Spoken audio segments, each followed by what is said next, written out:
அன்புமிக்க விடியல் இணைய தொலைக்காட்சி நேயர்களே, உங்கள் அனைவருக்கும் அன்பான இனிய காலை வணக்கம்.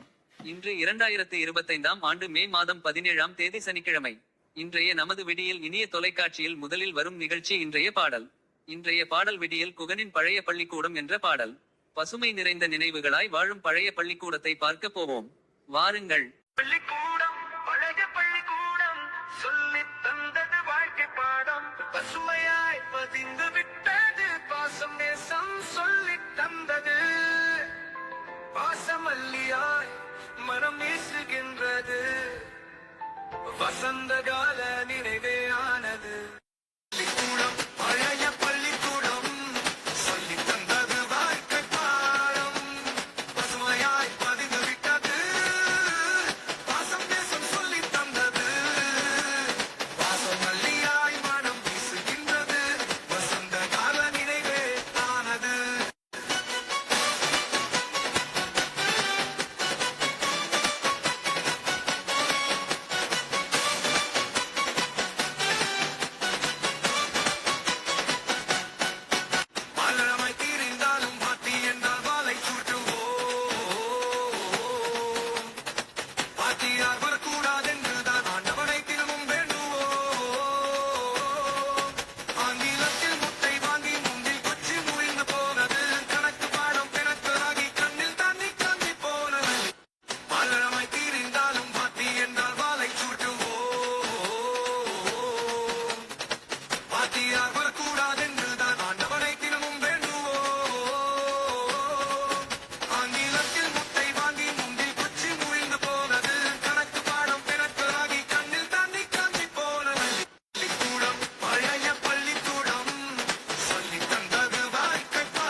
விடியல் இணைய தொலைக்காட்சி நேயர்களே, இன்றைய நிகழ்ச்சிகளில் அடுத்து வரும் நிகழ்ச்சி இன்றைய செய்தி.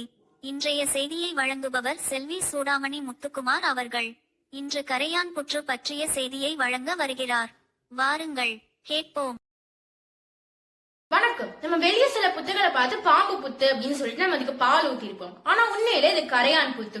மண்ணுக்கடியில இந்த கரையான் 15 அடி வரைக்கும் தோண்டி மேல 30 அடி வரைக்கும் ஒரு பெரிய புத்தை உருவாக்கும். இந்த புத்த கழிவு, எச்சில், மண்ணு இதை வச்சு இது உருவாக்கும். இதுல பல துளைகள் உண்டு. சூழ்நிலைக்கு ஏத்த மாதிரி இந்த துளைகளை திறந்துக்கும் மூடிக்கும். இந்த அறிவியல் ரீதியா பார்த்தோம்னா வெயில் காலத்துல உள்ள குளிரா இருக்கும், குளிர்காலத்துல உள்ள கதகதப்பா இருக்கும். இந்த புத்துக்குள்ள ராணி கரையான், வேலையாட்கள் கரையான், வீரர்கள் கரையான், ஆண்கள் கரையான், இந்த மாதிரி பல பிரிவுகள்ல கரையான்கள் உண்டு. இந்த ராணி கரையானோட உத்தரவின்படி பல பருவகால கரையான்கள் சிறகு முளைத்து வெளியே வரும், ஈசலா வெளியே வரும். நம்ம சொல்றோம் ஈசலுக்கு ஒரு நாள் தான் ஆயுசு அப்படின்னு சொல்றோம். அது உண்மை இல்ல. இது இனப்பெருக்கம் செஞ்சு ஒரு புதுசா இது ஒரு புத்தை உருவாக்க போயிரும். இந்த ஒரு தொழில்நுட்பத்தை வச்சுதான் ஜிம்பாப்வேல ஈஸ்ட் கேட் சென்டர் அப்படின்னு ஒரு 21 மாடிகள் கொண்ட ஒரு வணிக வளாகம் உருவாக்கியிருக்காங்க. இது பார்க்க அப்படியே ஒரு கரையான் புத்து மாதிரியே தான் இருக்கும். இதுல பல துளைகள் உண்டு. உள்ள ஏசியே கிடையாது, ஆனா பயங்கர குளிரா இருக்கும். நம்ம இயற்கையோட ஒன்றி இருக்கும் போது நம்மளுக்கு பல விஷயங்கள் தெரிய வரும். மீண்டும் என்னை பாதித்த அடுத்த கட்டுரையுடன் நாளை சந்திக்கிறேன். நன்றி.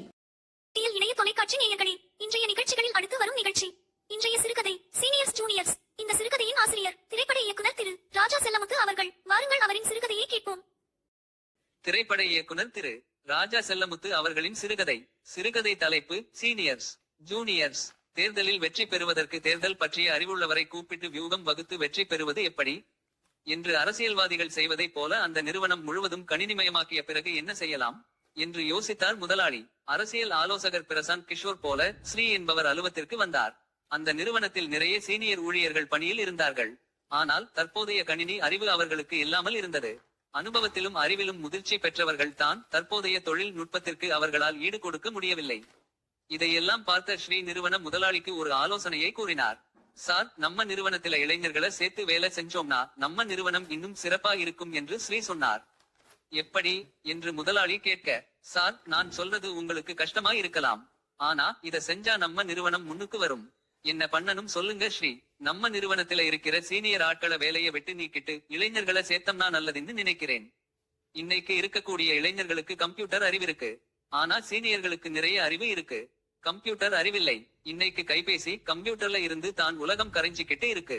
இதுல சிறப்பா இருக்கக்கூடிய இளைஞர்களை நீங்க வேலைக்கு வச்சீங்கன்னா 5 மணி நேரத்துல செய்ய வேண்டிய வேலையை அரை மணி நேரத்துல செஞ்சு முடிச்சிடுவாங்க.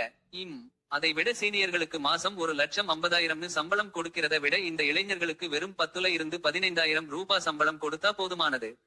அப்போ சீனியர் ஆட்களுக்கு கொடுக்கக்கூடிய சம்பளத்தில கால்வாசி கொடுத்தா மட்டும் போதும், வேலையும் சீக்கிரமா நடக்கும், நமக்கு பணமும் மிஞ்சமாகும்.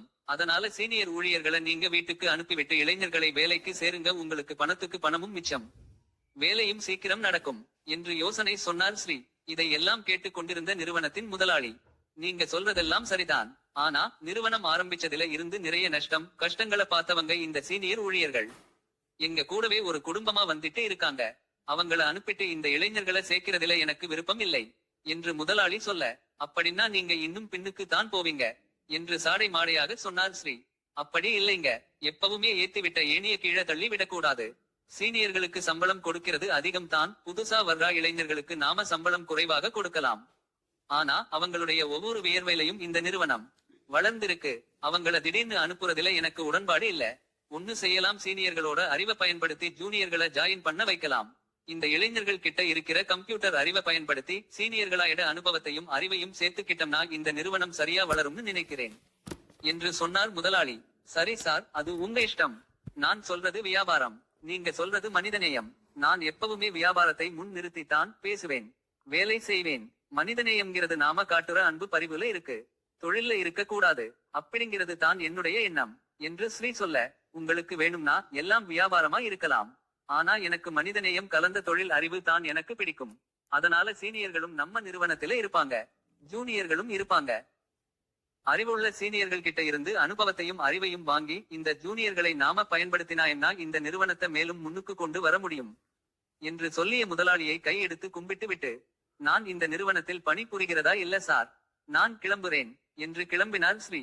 உங்களுக்கு என்ன வயசு ஆகுது ஸ்ரீ என்று முதலாளி கேட்க, எனக்கு 50 வயது என்றார் ஸ்ரீ. எனக்கு 72 வயசு. நானே இந்த நிறுவனத்துக்கு சீனியர் தான். முதல்ல நான் தான் இந்த நிறுவனத்தை விட்டு வெளியில போகணும். நீங்க சொல்ற இளைஞர்களை நிறுவனத்தில வைக்கணும்னா நான் இளைஞர் இல்லையே. முதல்ல வெளியே போக வேண்டிய ஆள் நான் தான். என்னுடைய சொத்து அப்படிங்கிறதுக்காக வயசான ஆளான நான் இங்கு இருக்கலாமா? இது தப்பில்லையா என்று முதலாளி சொல்ல எதுவும் பேசாமல் விழித்தார் ஸ்ரீ. சார், நம்ம நிறுவனத்துக்கு ஒரு பெரிய கொட்டேஷன் வந்திருக்கு. அனுப்பலாமா என்று அனுபவம் மிகுந்த ஒரு சீனியர் ஊழியர் சொல்ல, தம்பி, சார் சொல்றதை என்னன்னு கேளுங்க. அவர் சொல்றபடி கேளுங்க என்று முதலாளி ஜூனியர் ஊழியரிடம் சொல்ல, எஸ் சார், சொல்லுங்க என்று சீனியர் ஊழியர்களிடம் கேட்டு கணிப்பொறியில் பதிவு செய்து கொண்டிருந்தனர் ஜூனியர் ஊழியர்கள். இதை பார்த்த ஸ்ரீக்கும் இது சரியெனப்பட்டது. ஸ்ரீ, அறிவார்ந்த சீனியர்களும் கணிப்பொறியில அறிவார்ந்த ஜூனியர்களும் சேர்ந்தா தான் எந்த நிறுவனமும் வெற்றி பெறும் என்றார் முதலாளி. எஸ் சார் என்றார் ஸ்ரீ. நிறுவனம் வேகமாக இயங்க ஆரம்பித்தது. அன்புமிக்க விடியல் இணைய தொலைக்காட்சி நேயர்களே, இன்றைய நிகழ்ச்சிகளில் அடுத்து வரும் நிகழ்ச்சி தினமும் தொடரும் கதை. விடியல் குகனின் 4 திசை புயல் 7ஆம் அத்தியாயம். ஆட்டம் ஆரம்பம். யாருடைய ஆட்டம் ஆரம்பம் என்று கேட்கிறீர்களா? வாருங்கள், தொடர்கதையை கேட்டு தெரிந்து கொள்வோம். சங்கர், வா, உட்கார். குமார் வரவேற்றார். காலியாக இருந்த சேரில் சங்கர் உட்கார்ந்தார். என்ன விஷயம் என்பது போல் குமாரை பார்த்தார். கவிதாவின் முகத்தை பார்த்து இவளுக்குதான் ஏதோ பிரச்சனை, அதற்குதான் குமார் அழைத்துள்ளார் என்று எண்ணமிட்டார். சங்கர், இவர் மிஸ்டர் சண்முகம், இவங்க இவர் டாக்டர், இவங்க friend. I think maybe her lover. ஒரு கொலை கேஸில் சிக்கிட்டார். அந்த கேஸை நீங்க தான் டீல் பண்ணணும். உண்மையான குற்றவாளி யாருன்னு கண்டுபிடிச்சாகணும். சங்கர் கையில் செய்தித்தாளை எடுத்து தந்தார் குமார். சண்முகம் கவிதாவை பார்த்து, இவர்தான் சங்கர், துப்பறியும் நிபுணர் என்றார். இருவரும் வணக்கம் செய்தனர். ஓ ஹே, நான் மேட்டரை கவனிச்சுக்கிறேன். இப்பவே என் வேலையை ஆரம்பிக்கலாம்னு நினைக்கிறேன். Good luck. Thank you sir. Shankar ஒரு கேஸை கையில் எடுத்துக்கிட்டாருன்னா உண்மை வெளியே வந்த மாதிரிதான். நீங்க இனி கவலைப்பட வேண்டாம். Thank you sir. சங்கர், முதல்ல என்ன செய்ய போறீங்க? அருணை ஜெயிலே பார்க்க போறேன். That's good. நானும் வர்றேன். ஜாமீன் எடுக்க நானும் பேப்பர்ஸ் தயார் செய்யணும். வாங்க, 2 பேரும் ஒன்னாகவே போலாம். சண்முகமும் கவிதாவும் விடைபெற்று வீட்டிற்கு சென்றனர். குமாரும் சங்கரும் ஜெயிலை நோக்கி பறந்தனர். அருண், அங்க உங்களுக்கு தெரிய என்னென்ன நடந்ததுன்னு சொல்லுங்க. அப்பத்தான் உண்மையான கொலைகாரனை கண்டுபிடிக்க இயலும். அன்று நான் சுந்தரை கொலை செய்யணும் என்ற எண்ணத்தோடுதான் அவன் வீட்டிற்கு போனேன்.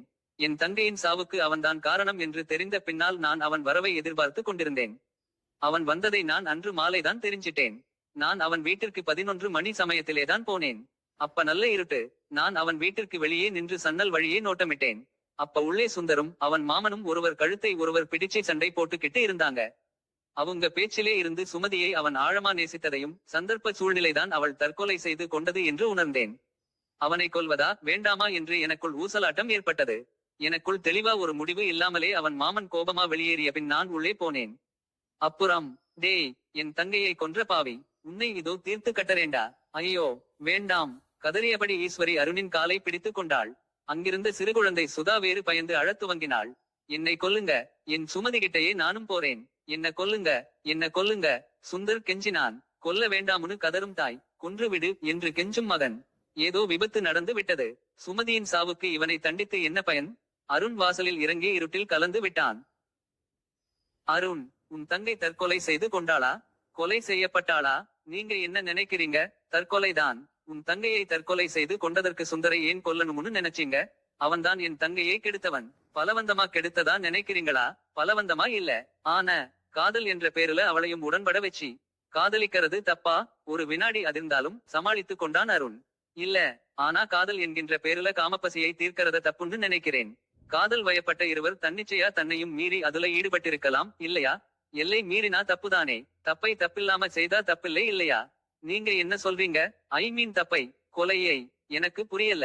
அருணின் பார்வையில் நீ எனக்கு நண்பனா பகைவனா என்ற கேள்விக்குறி தொங்கியது. பை மிஸ்டர் அருண், பயப்படாதீங்க. உண்மை குற்றவாளியை சீக்கிரம் கண்டுபிடிக்கிறேன். சங்கர் புன்னகையோடு குமாரை பார்த்தார். நான் உனக்கு வக்கீல். சண்முகம் சார் என்னை அனுப்பினார். இந்த வக்காலத்திலே கையெழுத்து போட்டு கொடு. உன்னை ஜாமீன்லே எடுக்க முயற்சி பண்றேன்.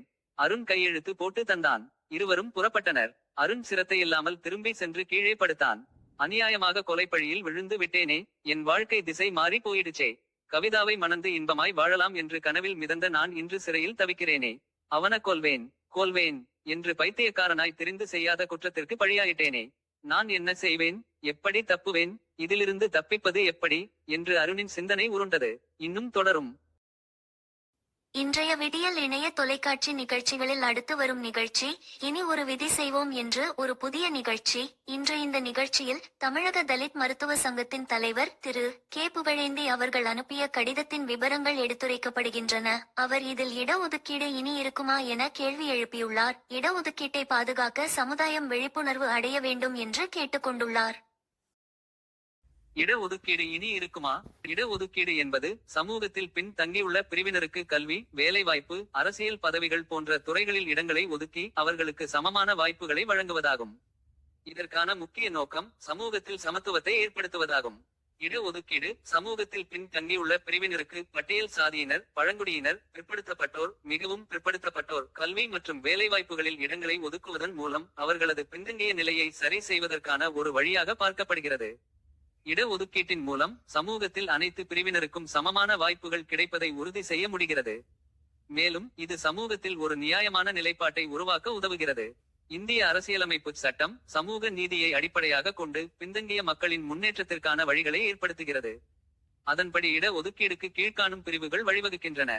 பிரிவு 15(4) கல்வி நிறுவனங்களில் சமூக மற்றும் கல்வி ரீதியாக பின்தங்கியவர்களுக்கு சிறப்பு வாய்ப்பு வழங்க அனுமதிக்கிறது. பிரிவு 15(5) அரசு மற்றும் தனியார் கல்வி நிறுவனங்களில் முறைசாரா கல்வி நிறுவனங்களை தவிர்த்து இட ஒதுக்கீடு வழங்க முடியும். பிரிவு 16(4) அரசு பணிகளில் பின்தங்கியவர்களுக்கு இட ஒதுக்கீடு வழங்கும் அனுமதி. பிரிவு 46 பின்தங்கிய சமூகங்களின் கல்வி மற்றும் பொருளாதார மேம்பாட்டுக்காக மாநிலம் கடமைப்பட்டிருக்கும். இதுதான் இந்திய அரசியலமைப்பு சட்டத்தில் சொல்லப்பட்டுள்ளவை ஆகும். அதாவது இந்திய அரசியலமைப்பு சட்டத்தில் சமூக சமத்துவத்தை ஏற்படுத்துவதற்கு பின்தங்கிய சமூகத்தினருக்கு இட ஒதுக்கீடு செய்யலாம் என்று கூறியுள்ள போதிலும் அது கட்டாயமாக வலியுறுத்தப்படும் வகையமாக வரையப்படவில்லை.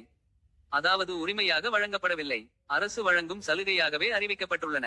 சமூக சமத்துவம் ஏற்பட இட ஒதுக்கீடு வழங்குவது அரசின் கடமையாக உள்ள போதிலும் அரசு அதனை செய்ய தவிர்க்கும் போது அரசை செய்தே ஆக வேண்டும் என்று வற்புறுத்தக்கூடிய வகையம் எதுவும் அரசியல் அமைப்பு சட்டத்தில் உருவாக்கப்படவில்லை. ஆதலால் ஆணையங்களின் பரிந்துரைப்படி அரசாணை மூலம் வழங்கப்படும் இட ஒதுக்கீட்டை அரசே அந்தந்த சமூகத்தினருக்கு அவரவருக்குரிய இட ஒதுக்கீட்டினை முறையாக சரியாக அமல்படுத்தாத போது அதனை அமல்படுத்தியே தீர வேண்டும் என்று கட்டாயப்படுத்த முடியாத சூழ்நிலை உள்ளது. இட ஒதுக்கீடு எந்த பிரிவினருக்கும் உரிமையானது அல்ல எனவும் அது அரசு வழங்கும் சலுகை தான் எனவும் அதனால் அரசு உரிய இட ஒதுக்கீட்டை நிறைவேற்றாத பட்சத்தில் நிறைவேற்றுவதற்கு கட்டாயப்படுத்த முடியாது எனவும் உச்ச நீதிமன்றமே கைவிரித்து விட்டன. இட ஒதுக்கீடு இல்லாமல் செய்து விடக்கூடிய இது போன்ற நிலைப்பாடுகளின் ஆபத்தினை உணர்ந்த ஓய்வு பெற்ற தமிழக மருத்துவ மற்றும் ஊரக சுகாதார சேவைகள் துறை இணை இயக்குனரும் தமிழ்நாடு தலித் மருத்துவ சங்க தலைவருமான திரு கே புகழேந்தி அவர்கள் சமூகத்தின் நலனில் சமூக நீதியின்பால் அக்கறை கொண்டோர் பலருக்கும் பின்வருமாறு கடிதம் எழுதியுள்ளார்.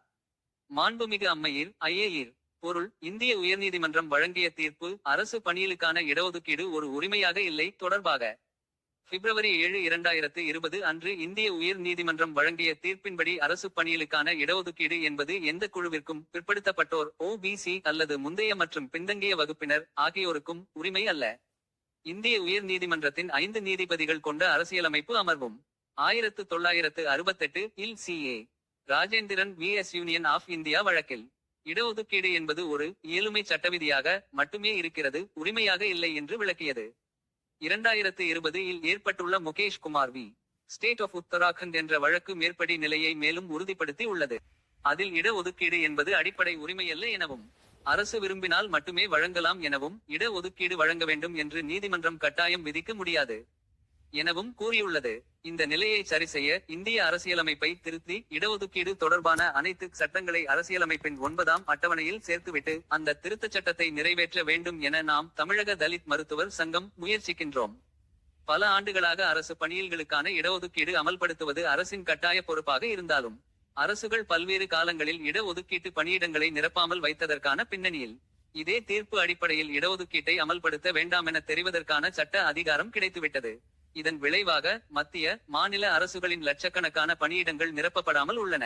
இந்த தகவல்களை மக்களவை சட்டமன்ற உறுப்பினர்கள், கம்யூனிஸ்ட் உறுப்பினர்கள், கிறித்துவ, முஸ்லிம் பிக்கள் உள்ளிட்ட அரசியல் தலைவர்கள் பலருக்கும் சில நேரங்களில் மீண்டும் மீண்டும் நாம் அனுப்பியுள்ளோம். மறைந்த ராம் விலாஸ் பாஸ்வான் அவர்கள் இந்திய அரசியலமைப்பின் 9ஆம் அட்டவணையில் ரிசர்வேஷன் சட்டங்களை சேர்க்க அரசியல் திருத்தம் அவசியம் என மக்களவையில் வலியுறுத்தினார். அதே சமயம் பிஜேபி தேசிய தலைவர் ஜே.பி. நட்டா அவர்கள் உங்கள் கருத்துடன் நாங்கள் முழுமையாக ஒத்துக்கொள்கிறோம், இதை செய்ய வேண்டியது நமக்கு பொறுப்பு என பதிலளித்தார். இவை த ஹிந்து நாளிதழில் ஜூன் 13, 2020 அன்று வெளியாகியுள்ளது. அதன் பிறகு பாஸ்வான் அவர்கள் மாரடைப்பால் காலமானதால் இந்த திருத்தம் கொண்டுவர மேற்கொண்டு நடவடிக்கை எடுக்கப்படவில்லை. பின்னர் தமிழக தலித் மருத்துவர் சங்கத்தின் சார்பில் பின்பற்றப்பட்டோர் நலனுக்கான மற்றும் நலனுக்கான நாடாளுமன்ற குழுக்களுக்கு மறுபடியும் இந்த கோரிக்கை அனுப்பப்பட்டது. நலக்குழு இந்த விவகாரத்தை அரசிடம் எடுத்துச் சென்றாலும் இன்று வரை தகவல் இல்லாத பதில்களையே பெற்றுள்ளோம். இதைத் தொடர்ந்து மாண்புமிகு பிரதமருக்கும் மாண்புமிகு இந்திய குடியரசுத் தலைவருக்கும் நேரடியாக எழுதிய கடிதங்கள் சமூக நீதித்துறை மற்றும் அதிகாரமளிப்பு அமைச்சகத்துக்கு முன்னேற்பாடுடன் அனுப்பப்பட்டன. அத்துடன் இனி இது போன்ற விவகாரங்கள் அனைத்தும் அந்த அமைச்சகத்திலேயே புகாரளிக்கப்பட வேண்டும் என அறிவிக்கப்பட்டது. அதனால் தான் மாண்புமிகு அமைச்சர் திரு வீரேந்திர குமாருக்கு தற்போது எழுதி அனுப்பியுள்ளோம். பதில் எதிர்பார்த்து காத்திருக்கிறோம். பாராளுமன்ற தேர்தல் முடிந்த பிறகு நலனுக்காக உழைக்கும் அமைப்புகள், சமூக சேவகர்கள் மற்றும் அறிவாளிகள் இந்த தீர்ப்பை சரி செய்யும் அரசியலமைப்பு திருத்தம் கொண்டு வர மாண்புமிகு பிக்களை வலியுறுத்த வேண்டிய நேரம் இது. இடஒதுக்கீட்டு சட்டங்களை இந்திய அரசியலமைப்பின் 9ஆம் அட்டவணையில் சேர்த்து இந்திய உயர் நீதிமன்ற தீர்ப்பின் விளைவுகளை திருத்திக் கொள்ள வேண்டியது அவசியம். நீண்ட காலமாக ஆண்டான் அடிமை எனவும் உயர்ந்தோர் தாழ்ந்தோர் எனவும் அடக்கப்பட்டு ஒடுக்கப்பட்டும் நசுக்கப்பட்டும் கிடந்த அடித்தட்டு மக்களை சம நிலைக்கு கொண்டு வர சிறந்த ஒரு கருவியாக கண்டறிந்து கொண்டுவரப்பட்ட இட ஒதுக்கீடு என்ற சஞ்சீவி வரத்தினை எவ்வளவோ அறிஞர்கள் போராளிகளின் உழைப்பினாலும் தியாகத்தினாலும் போராட்டத்தினாலும் பெறப்பட்ட உரிமையை மீண்டும் பழைய சமூக நிலைக்கு கொண்டு செல்ல விரும்பும் ஒரு கூட்டத்தினர் இட ஒதுக்கீடு உரிமை அல்ல வெறும் சலுகை தான் என்ற நிலைக்கு சிறுத்து போகச் செய்துவிட்டார்கள். உரிமை அல்ல சலுகை என்ற நிலை தொடருமானால் இட ஒதுக்கீடே இனி இல்லை என்ற நிலை ஏற்படுவதற்கு இட்டுச் செல்லும்.